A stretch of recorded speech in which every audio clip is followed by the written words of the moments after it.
In this new series, I am planning to once again research places from a long list I have of places that viewers have brought to my attention in comments and/or sent me pictures and information. James C. related to me that there are many hidden secrets in the Shepherd's Bush district and its wards of White City and Wormholt in West London. In taking a cursory look there and seeing many interesting things, I'm going to make this location the primary focus for this video. My name is Michelle Gibson.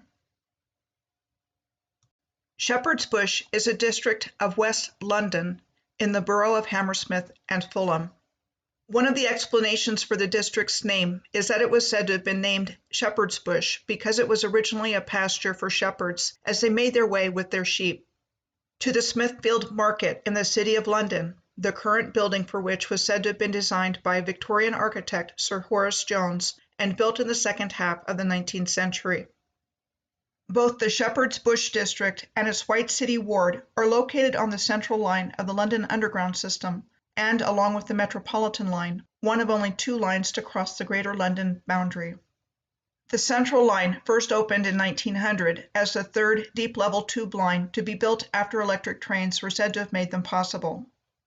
It is interesting to note that the Shepherd's Bush train station was only in use for 42 years by the London and South Western Railway between January of 1874 and May of 1916, at which time it was closed, along with other nearby train stations, never to be used again.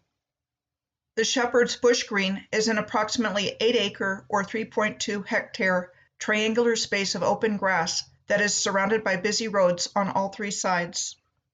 4 main roads radiate from the western side of the green, and 3 approach from the eastern side, meeting at the Holland Park roundabout.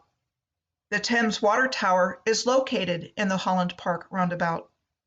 The Thames Water Tower was said to have been designed and built in 1994 on top of an underground shaft that brings drinking water up from the London Ring Main, an extensive underground tunnel of flowing water 30 meters or 98 feet underground.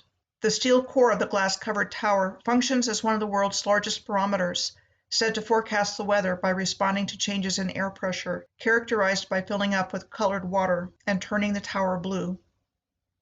Neighboring Shepherd's Bush, Holland Park is an affluent section of Kensington, known for its royal crescent, said to have been designed in 1839 by Robert Cantwell, and considered one of the most architecturally interesting 19th century developments in Holland Park. The Shepherd's Park Green is an important node of the bus line, with 18 bus routes arriving here, as well as being near 5 underground stations. In addition to the 2 mentioned previously at Shepherd's Bush and White City, the following underground stations are nearby: the Shepherd's Bush Market Tube Station, the Goldhawk Road Tube Station, and the new Wood Lane Station on the Circle and Hammersmith and City lines that opened in 2008. The original Wood Lane Station on the London Underground Central Line was said to have been built to serve the Franco-British Exhibition and the Olympic Games in London, which both took place in 1908. The Wood Lane Tube Station was said to have been closed when the White City Tube Station was opened a short distance north on the Central Line, and while the Wood Lane platforms were abandoned, the depot here became known as the White City Depot, one of 3 traction maintenance depots on the Central Line. The depot at this location became operational in 1900, and until 1928, it had the main power station for the Central London Railway, or CLR, to generate electricity for the railway's trains. After which time, the Lots Road Power Station supplied the London Underground's electricity until it was decommissioned in 2002. Uxbridge Road is on the north side of the Shepherd's Bush Green, a major road through West London that also provides transportation connections for buses and the London Underground. The Shepherd's Bush Green is bounded to the east by the West London Overland Line, and at one time bounded to the west by the rail line which serviced the Shepherd's Bush station, again which was closed in 1916, and the tracks have been built over. It is important to note that during the Second World War, Shepherd's Bush and its environs were targeted heavily by German V-1 flying bomb attacks, which would strike with little notice. Now I'm going to take a look at the Franco-British Exhibition and the Olympic Games in London, both of which took place in 1908 in this complex in the White City of Shepherd's Bush. What we are told is that the area now called White City was farmland until it was used as the building site of the Franco-British exhibition, so named as a celebration of the 1904 Entente Cordiale between the two countries of France and Great Britain, said to mark the end of hundreds of years of intermittent conflict between them and their predecessors, among other things, and one of 6 exhibitions held there. The 1908 Olympic Summer Games were held in London alongside the Franco-British exhibition, as they were not able to be held in Rome as originally scheduled because of a violent eruption of Mount Vesuvius in 1906 that put the brakes on that plan. First, on the exhibitions, we are told the chief architect of the White City buildings for the 1908 Franco-British exhibition was John Belcher, president of the Royal Institute of Architects from 1904 to 1906. In addition to the 20 palaces and 8 exhibition halls that were said to have been expressly built for the 1908 exhibition, there were a number of amusement attractions featured, including the Flip Flap and the Elite Gardens, the Mountain Scenic Railway, the Spiral Railway, and the Canadian Toboggan. There were also 2 human exhibits, also known as human zoos, at the 1908 Franco-British exhibition. One was called Ballymaclinton and said to have been the largest and most successful Irish village ever staged. And the other was the Senegalese village. The White City was also the location of 5 more exhibitions. The Imperial International Exhibition in 1909, called An Opportunity to Reflect upon the Achievements of the 3 members of the 1907 Triple Entente, an accord between Russia, France, and Great Britain, and which also featured 2 human exhibits, one from France with people from Dahomey, now Benin in Africa, and the other from Russia of Kalmuk people, Buddhist Mongols from Russia and Kyrgyzstan, otherwise known as Tartars. The Japan-British exhibition was held in 1910 to celebrate and reinforce the Anglo-Japanese alliance signed between the two countries in 1902 and driven by the Empire of Japan's desire to develop a more favorable image to Britain and Europe.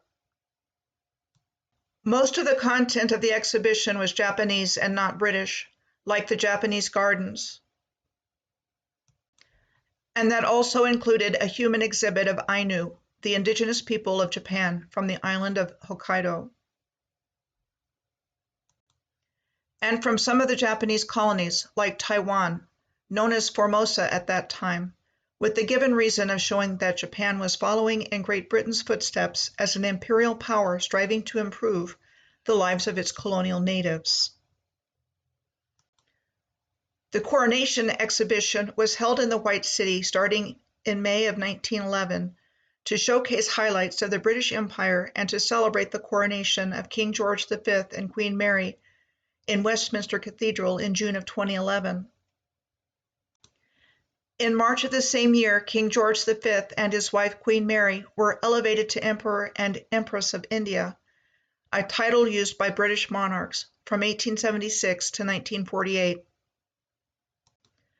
During the Delhi Durbar of 1911, an Indian imperial-style mass assembly organized by the British at Coronation Park in Delhi, India. The human exhibits at this exhibition were from Somalia, Ireland,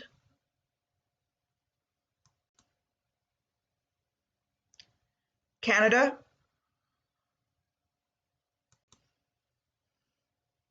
and India. The Latin British exhibition in 1912 focused on the Latin countries in Europe of France, Spain, Italy, and Portugal, as well as South America. And while I am seeing references to human exhibits from the colonies at this one, I'm not finding any photographs or depictions of these other than on this program cover. In 1914, the White City of London held its last exhibition, the Anglo-American Exposition. Among other things, the Anglo-American Exposition featured the American Pickaninny Band, comprised of a group of young people recruited from the Jenkins Orphanage in Charleston, South Carolina, and the Miller Brothers 101 Wild West Show from Ponca City in Oklahoma. It is interesting to note that the 101 Ranch was also the physical location of the 101 Ranch Oil Company. The 101 Ranch Oil Company was founded in 1908 by E.W. Marland, a lawyer and oilman who moved to Ponca City from Pennsylvania, and entered into a leasing agreement with the Miller Brothers 101 Ranch. The 101 Ranch was a focal point of the oil rush in northeastern Oklahoma. In 1917, E.W. Marland founded the Marland Oil Company, which by 1920 controlled 10% of the world's oil reserves. Marland Oil Company merged with Continental Oil, also known as Conoco, in 1929, after a successful takeover bid by J.P. Morgan, Jr. The company maintained its headquarters in Ponca City until 1949, when it moved to Houston, Texas. Conoco was owned by the DuPont Corporation between 1981 and 1998, and in 2002, Conoco merged with Phillips Petroleum, which also had its roots near Ponca City in northern Oklahoma, to become today's ConocoPhillips. A thought with regards to these international exhibitions and expositions. There are two definitions of the word exposition. One is a device used to give background information to the audience about the setting and characters of the story. Exposition is used in television programs, movies, literature, plays, and even music. What better way to tell your audience the story you want them to believe than the other definition of exposition, a large exhibition of art or trade goods. Following the 1914 Anglo-American Exposition, the White City fell into disuse and disrepair. In 1937, a large portion of the White City was cleared to make way for a housing estate. The White City Stadium was the main venue for the 1908 Summer Olympics, held concurrently with the Franco-British exhibition on the White City grounds. This stadium, with a seating capacity for 68,000, was said to have been designed by engineer J.J. Webster and built in 10 months by the George Wimpey construction firm, starting in 2007, on part of the site of the Franco-British exhibition. The 1908 London Olympic Games were opened by King Edward VII at the White City Stadium on April 27th. One of the notable outcomes of these particular Olympic Games was that the distance for the marathon was fixed for future games and sporting events, and calculated by the distance from Windsor Castle to a point in front of the Royal Box. After the 1908 Olympic Games, only the running track at the White Stadium was used until 1914, and there were attempts to sell it. Other than that, the White Stadium track was used by some athletes in training for the 1924 Olympic Games in Paris. Then the Greyhound Racing Association took over the White City Stadium in 1926. The stadium became the host to the English Greyhound Derby between 1927 until the time of its closure in 1984. Today, the BBC White City occupies the site of the White City Stadium, which was demolished in 1985. The former White City exhibition site now hosts the Westfield Shopping Centre, one of the largest in London. We are told this 1841 map shows a largely rural and undeveloped shepherd's bush with a lot of open farmland compared to the fast-developing Hammersmith. I have an arrow pointing to the green feature marked Hippodrome, which jumped out at me because of the White City Stadium and what a hippodrome actually is, a Greek word used from ancient times to mean a racetrack. Famous hippodromes from antiquity include one in Caesarea in Israel on the top left, Constantinople on the top right, the Circus Maximus in Rome on the bottom left, and one in Messina in Sicily. Long before I started doing my own research, I lapped up the available research on megalithic sites like Stonehenge in southern England. In the Neolithic landscape surrounding the dominating Stonehenge, much is found, including two features, one of which is known as the Greater Cursus and the other as a Lesser Cursus. Besides having the meaning of being a Neolithic earthwork enclosure comprising parallel banks, cursus is another historical term with the meaning of racetrack. When I was doing research into underground railway systems, I found an elliptical or cursus-shaped subway in Glasgow, Scotland, said to have first opened in 1896. The 15 stations of the subway are distributed over a 10-kilometer or 6-mile circuit of the West End and city centre of Glasgow, with 8 stations to the north of the River Clyde and 7 to the south. There are 2 lines, an outer circle running clockwise and an inner circle running counterclockwise. Circuit is a word in the English language that means 1, a roughly circular line, route, or movement that starts and finishes at the same place, and 2, a path in which electrons from a voltage or current source flow. The point where those electrons enter an electrical circuit is called the source of the electrons. This came up when I searched for particle accelerator diagram, showing counter-rotating beams in a circular accelerator, contrasted with the Glasgow subway's inner and outer circle running in opposite directions from each other. Like what I found in Shepherd's Bush previously in this video, there are also abandoned rail line stations in Glasgow, like the Botanic Gardens station, said to have been built in 1896 and closed to passenger transport in 1939. And there is an abandoned tunnel at the Botanic Gardens as well. When I look at the configuration of the blueprint for the layout of the Franco-British exhibition at the White City Stadium, R2-D2, the beeping droid from Star Wars, comes to mind as a similar match. This is a detail of a map from 1912 called Bacon's Up-to-Date Map of London, showing the White City configuration, along with the London Underground lines marked in red and tram lines marked in yellow. To me, the whole White City configuration reminds me of sophisticated circuitry that appears to plug into the Central London Depot, which I mentioned previously as the main power station for the Central London Railway until 1928. This is an old postcard depicting Shepherd's Bush tram terminus, where electric trams operated from 1901 until replaced by trolley buses in 1936. Trolley buses operated here until they were replaced by diesel buses in 1960. Now, there is a place I want to revisit in Tampa, Florida, where I researched last summer, that reminds me in very many ways of Shepherd's Bush.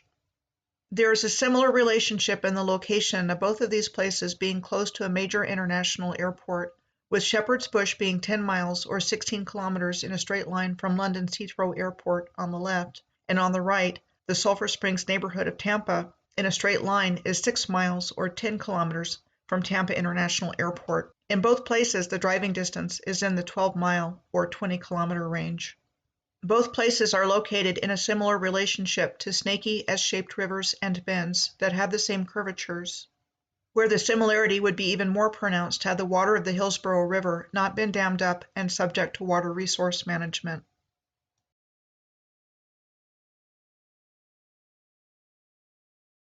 Sulphur Springs is located 6 miles north of downtown Tampa. Its southern boundary is the Hillsborough River, the northern boundary is Bush Boulevard, Florida Avenue, Nebraska Avenue, and the CSX rail line forms boundaries on the west and the east. Going from left to right on this map of Google Earth, there is a water tower here, like finding one in the Holland Park roundabout right next to the Shepherd's Bush Green, the construction of which was said to have been finished in 1927 to include a full automatic elevator for some reason, commissioned by local developer Josiah Richardson for the purpose of ensuring an adequate water pressure to supply the building which housed his Sulphur Springs Hotel and Apartments and the first shopping mall in Florida, Maeve's Arcade. Also, like the White City Stadium in Shepherd's Bush, there was a stadium and track here that became a popular greyhound racing track. And Sulphur Springs at one time in its history was a trolley park known as the Coney Island of Florida. It featured the toboggan water slide and a circular pool and beach, which looks like it still has a presence on the grounds of the Sulphur Springs pool in the present day, according to Google Earth.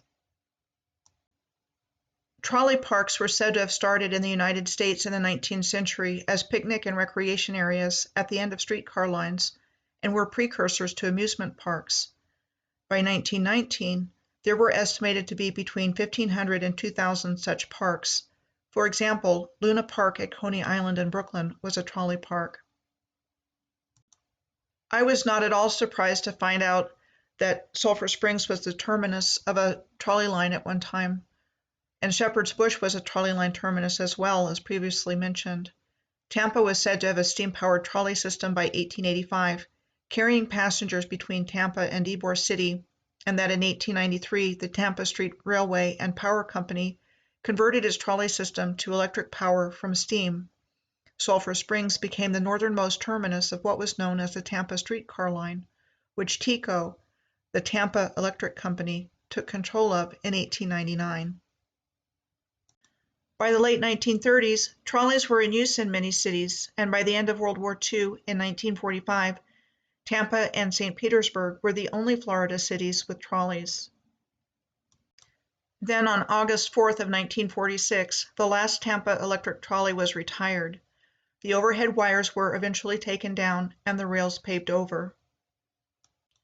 Today, TECO operates a 2.7-mile trolley line in downtown Tampa between the city's Channel District and Ybor City, the only remnant of what was once an extensive trolley system here. This brings me to Busch Gardens in Tampa, located just slightly to the northeast of Sulphur Springs. The Busch Gardens name was first used in reference to gardens developed near Pasadena by Adolphus Busch, the co-founder of Anheuser-Busch with his father-in-law Eberhard Anheuser, where we find interesting-looking earthworks. They were said to have been open to the public between 1906 and 1937. The Busch Gardens amusement parks were developed initially as marketing vehicles for Anheuser-Busch, and Busch Gardens in Tampa opened on March 31st of 1959 as a hospitality facility for an Anheuser-Busch brewery, which provided visitors with the opportunity to taste beer. It is known for the African theme of the park. There was no charge for admission at that time. We are told there initially was a bird garden and an escalator called Stairway to the Stars, which took visitors to the roof of the brewery where the tour began. Rides and attractions were added, developing into a full theme park while still promoting Anheuser-Busch beer.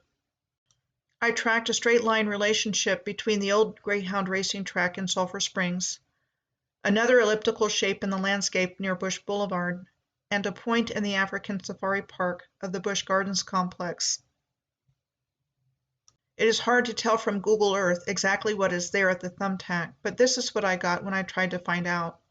I would love to know if there is an esoteric connection between the bush of Shepherd's Bush and the bush of Busch Gardens in relationship to the similarities found in both of these places. If anyone knows what it might be, please let me know. From the similarities in configurations and features found between the Shepherd's Bush district in West London and the Sulphur Springs neighborhood in Tampa, Florida, I surmise they were both significant power nodal points in the Earth's original grid system of the ancient advanced Moorish civilization, which I believe existed up until relatively recently, until a deliberately caused cataclysm wiped out the original civilization, and Earth's positive timeline was hijacked by negative beings for their benefit and not ours. Among other significant power nodal points, I would include places like Las Vegas in Nevada on that list, as well as other amusement parks still in existence, like Busch Gardens in Tampa, as well as others from ancient times to modern.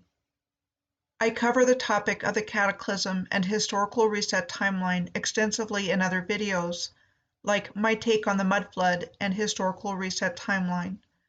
I will be continuing on the subject of interesting comments I have received Redux in this new series.